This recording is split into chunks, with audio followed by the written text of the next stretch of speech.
Olá, boa tarde. Hoje eu tô um pouquinho mais longe, né? Então, hoje eu optei por utilizar o fone, né? Eu não sei se a captação de áudio vai ficar tão boa, mas hoje é mais um episódio do É Isso Que Eu Lembro. Também seria interessante eu colocar como nome, tipo, um café comigo. Mas hoje eu vou pegar e como eu precisei fazer um resumo do que qual foi a minha experiência na Semana da Biologia, eu eu tive que fazer isso hoje e tal. Então, eu iria estar falando a respeito desse resumo, né, e das palestras que nós tivemos. Primeiramente,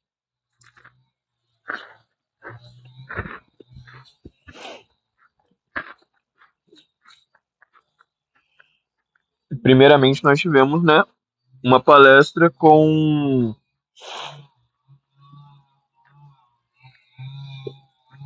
uma pessoa que ela já é nossa professora, né, a professora Vanessa, doutora também.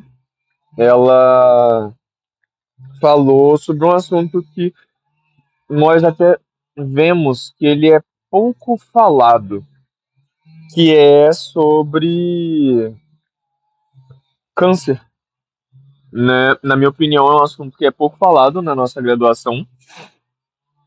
E ela veio falar um pouco a respeito de fatores que envolvem o câncer em si, né?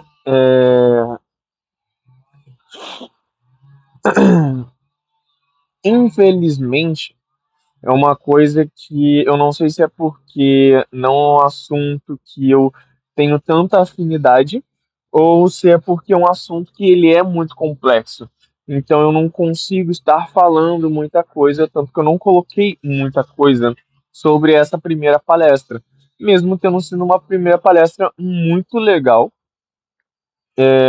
E as poucas coisas que eu consigo estar falando são, por exemplo, que todo câncer ele é monoclonal,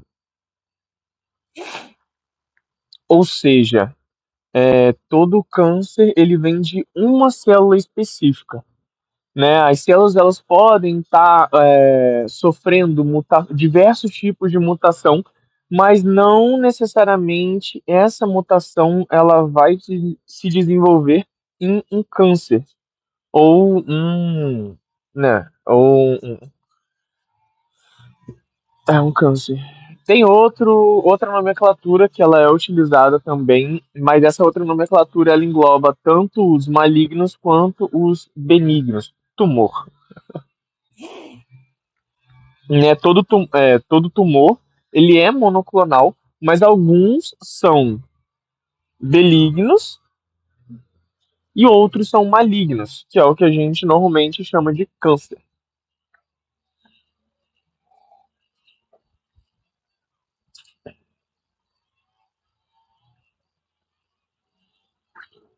Hum, uma coisa muito interessante que fez parte da pesquisa dessa professora é que as células tumorais, diferentemente da maior parte das células, elas não agem da maneira correta, né, de fazer a respiração.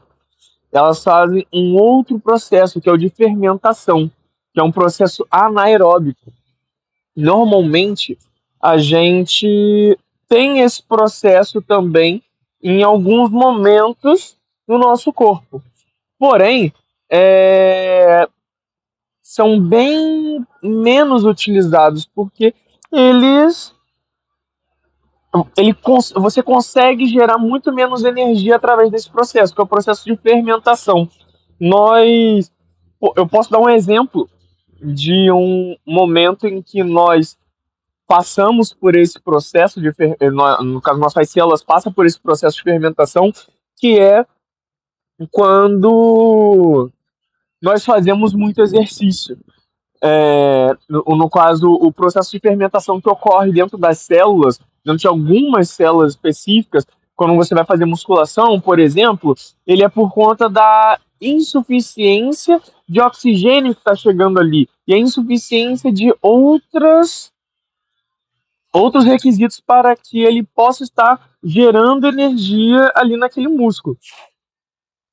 Ali, no caso, gera energia para aquele músculo. Está consumindo. Então ele faz a fermentação, né? E o produto dessa fermentação é o ácido láctico, que é responsável por estar dando aquela dor após você fazer muito exercício. A segunda palestra foi a palestra do O que que, no caso o nome da palestra é O que te sustenta. Eu, antes de começar a palestra, eu tava tipo, o que que essa palestra vai falar? O nome em si não deu uma dica muito boa do que ela ia falar, mas ela falou basicamente sobre sustentabilidade. Ela abordou muito bem as ODS, ocorreu uma discussão bem acalorada dentro da sala e, ao meu ver, foi uma palestra muito gostosa e com conteúdo bem leve, né? Principalmente para fechar o dia, porque antes já tínhamos tido uma palestra que era bem conteudista, que foi a palestra sobre câncer, né? É, ela falou a respeito dessas normas que é feita por todas as nações, né, do mundo para tentar parar o progresso do aquecimento global, né? E no qual nós tivemos, né, os principais que ela falou foi o que aconteceu em 1987, que eu não lembro, teve a Eco 92 e em 2000 também, que tivemos a ODM, que muitas vezes as pessoas podem lembrar, sabe, daquelas sacolinhas que vinham com os quadradinhos e ninguém nunca sabia o porquê que tem aquilo na sacola. Pelo menos eu, mais novo, era assim. Nunca sabia pra que tinha aquilo na sacola. E era essa ODM que, mais posteriormente, em 2015, vieram a ser incrementadas e viraram a ODS, que tem 17 objetivos, que é uma coisa muito interessante. No segundo dia, nós tivemos como primeira palestra a palestra sobre o feminino na ciência, né? Que, ao meu ver, é muito importante. É muito importante esse negócio do feminino na ciência. A gente precisa sempre estar abordando isso. E lá na palestra eles citaram inúmeros nomes de pessoas de mulheres, no caso, né? Que estão na ciência, mas normalmente nós não falamos sobre isso. Inclusive, a sequência de ensino investigativa que eu estou fazendo, ela é focada nisso, nesse debate de gênero, que é muito difícil de nós termos muito conhecimento de mulheres que estão envolvidas na ciência e de mulheres que realmente tiveram um papel muito importante para a nossa vida. como por exemplo, aí eu já vou falar um nome aqui de uma brasileira, que é a Sônia Guimarães, que é uma PhD em física e que foi a primeira mulher a dar aula no ITA. Isso é sensacional. Tipo assim, foi a primeira mulher e ela é uma mulher negra. Tipo assim, ela já chegou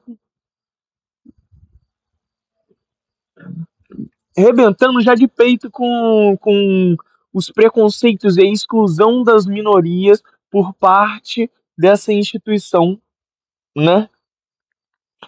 É, tem uma outra, só que eu não me recordo agora, né?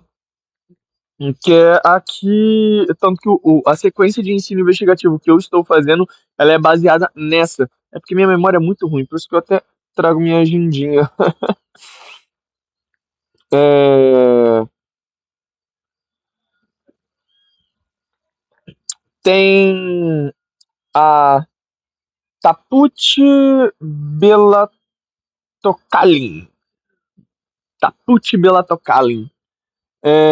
Que foi a primeira alquimista do que a gente teve, né, no mundo.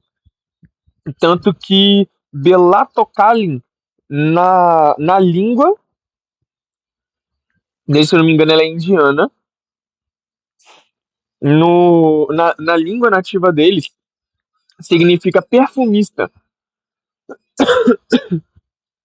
E ela, né, porque era a profissão dela. No caso, ela era cozinheira, mas aí depois ela virou perfumista por conta dessa habilidade. Tanto ela. Só que não foi bem explicado pra gente se ela virou perfumista porque o marido dela era perfumista ou se ela virou, no caso, coincidentemente, ela se casou com um cara que era perfumista, né? E era falado que, né, por ela ser uma mulher naquela época, que ela era uma bruxa. Mas é isso, né? Bruxa, acho que é todo aquele que faz algo que não pode ser explicado pela sociedade. E se eu pegasse meu celular e levasse para 100 anos atrás, o pessoal ia falar que eu sou um alienígena, um bruxo, sei lá, alguma coisa assim. Mas o debate de mulheres na ciência é uma coisa que é muito importante porque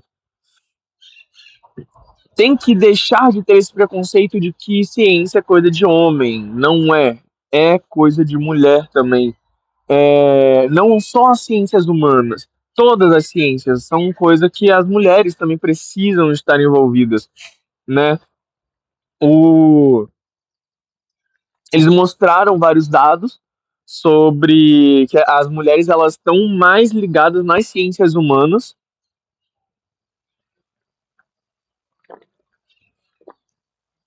mas uma coisa que eu observei no congresso não, na visita técnica que eu fui no Rio, que estava acontecendo um congresso internacional de inflamação lá, eu percebi que eu acho que 90% das pessoas que estavam nele eram mulheres. Eu achei isso uma coisa sensacional. O fato de ter essa predominância de mulheres no Congresso. Ah, tá. O próximo é sobre materiais poliméricos. Que foi uma palestra que é interessante, né, essa presença dos materiais poliméricos na nossa vida e o como cada um tem uma função diferente, tem uma resistência. é, Às vezes alguns eles têm a mesma resistência no geral, mas eles possuem uma resistência maior, uma resistência aumentada para situações específicas, como por exemplo para o calor. Tem alguns plásticos que, caso você exponha eles a uma temperatura mais elevada, em 60 graus, né, um cafezinho como eu tomei, você pode fazer com que ele esteja liberando algumas toxinas que não são interessantes para nós.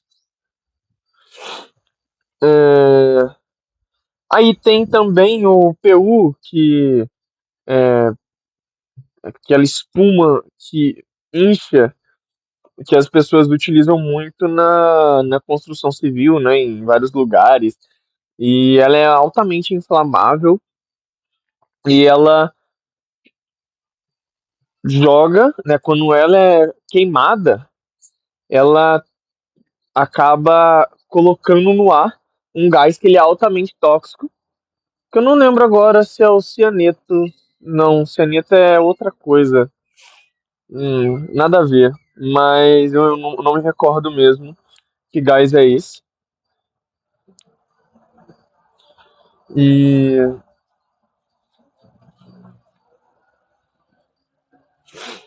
deixa eu ver.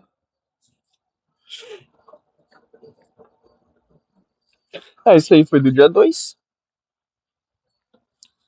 No dia 3, produção de materiais didáticos. Nossa, essa aula daqui foi sensacional. Essa aula não, essa palestra foi sensacional, mas eu não vou falar a respeito dela, porque eu já havia falado a respeito dela no outro vídeo de 40 minutos. Eu me empolguei, mas eu vou falar a respeito do racismo ambiental, que foi a palestra que ocorreu em seguida, que foi o Elder, que ministrou essa palestra, ele também é professor aqui da universidade, e aqui do instituto, quer dizer. E eu achei muito interessante, por exemplo, um dado que ele mostrou, né? Eu já tinha visto em alguns locais um pouco a respeito disso, como só que não no Brasil. Eu havia visto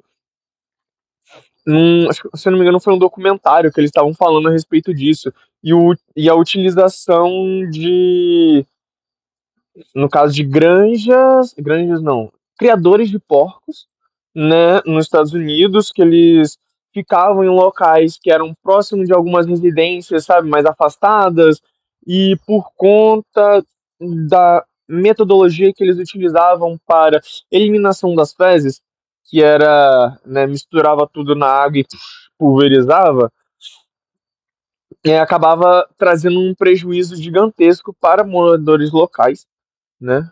Imagina você ter merda voando no seu quintal. Não seria nem um pouco legal.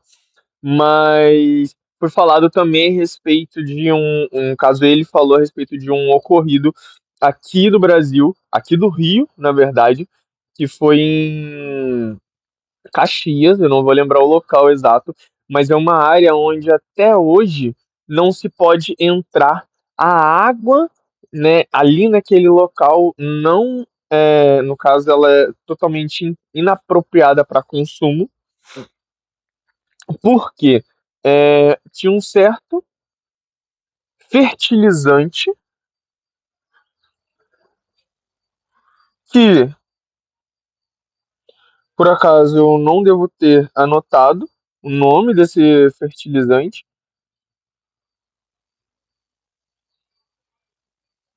Não, não anotei. Tinha um fertilizante que ele era utilizado em larga escala, e nesse local tinha uma indústria que produzia esse fertilizante. Mas aí o que que ocorreu? Esse fertilizante foi visto que ele tinha um alto potencial cancerígeno e, como acontece em todas as coisas no Brasil, as leis elas são colocadas de uma maneira sem tentar dar um aporte àquilo que já está feito, né? Ou seja, aí a indústria ela se viu do dia para a noite tendo muito material estocado, né? E o pessoal de logística sabe que material estocado gera gasto e ele não tinha uma forma de escape daquele material.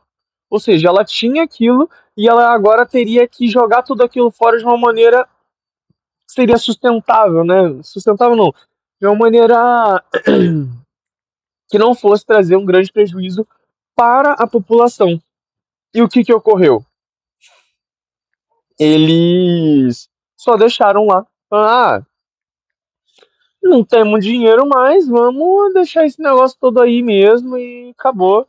Aí a população local foi lá, mexeu. É igual o ocorrido do Césio alguma coisa.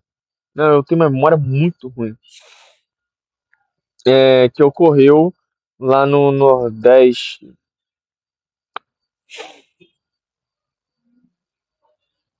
Césio 135, se não me engano, é onde foi encontrado, né, um artefato de Césio e,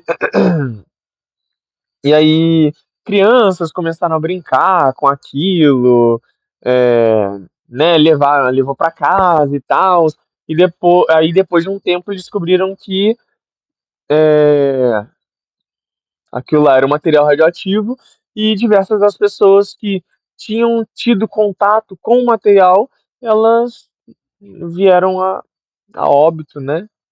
Foi um desacaso, certo? É exatamente por conta disso, por conta dessa falta de conhecimento, e foi a mesma coisa que ocorreu em Caxias.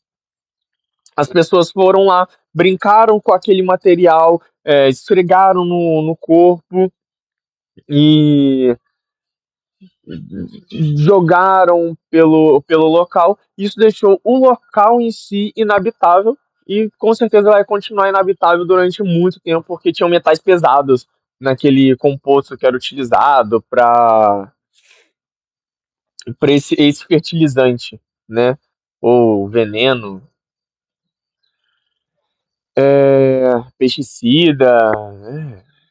Defensivo agrícola, depende da pessoa que esteja falando. Um biólogo falando é veneno. Mas isso é uma coisa que me marcou bastante nessa palestra, né?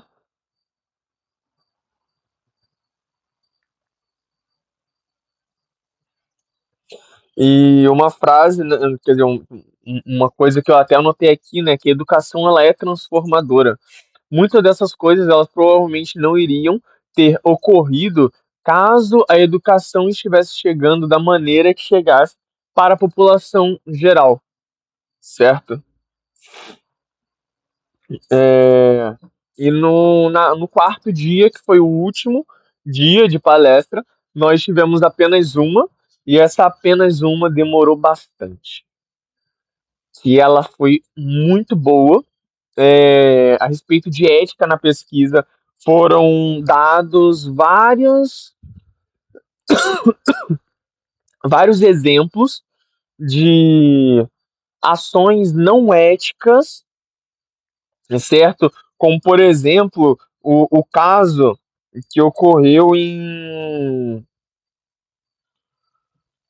Tuskegee, né, que é um local nos Estados Unidos, onde fizeram um experimento com 600 homens negros, tem que colocar em ênfase isso, 600 homens negros, que no qual mais ou menos metade, um pouco mais de metade deles tinha sífilis, e eles, através desse experimento que eles fizeram, eles queriam ver como que era o decorrer da vida de uma pessoa que possuía sífilis. E tendo o seu grupo controle também de pessoas que não tinham e que provavelmente achavam que tinham. É, e isso é uma coisa que é muito interessante da gente estar abordando, porque atualmente as leis são bem diferentes, né? Você tem toda uma burocracia que, de certa parte, para algumas pesquisas, a gente pode até achar que, poxa, isso é burocracia demais. Acaba atrapalhando em algumas coisas, principalmente quando se vai falar de programas de pós-graduação, como, por exemplo, a, a, pós- um- a- uma especialização. Ih, é Engá! Gente, eu não tinha percebido que isso era Engá, não. Que doideira. É, principalmente quando se trata de especialização, que tem um curto período de tempo, um ano e meio, até mesmo mestrado, são 2 anos de duração. Às vezes, dependendo do que você quer, não é um tempo muito hábil para você estar requerendo que aquela pesquisa seja aceita e tal.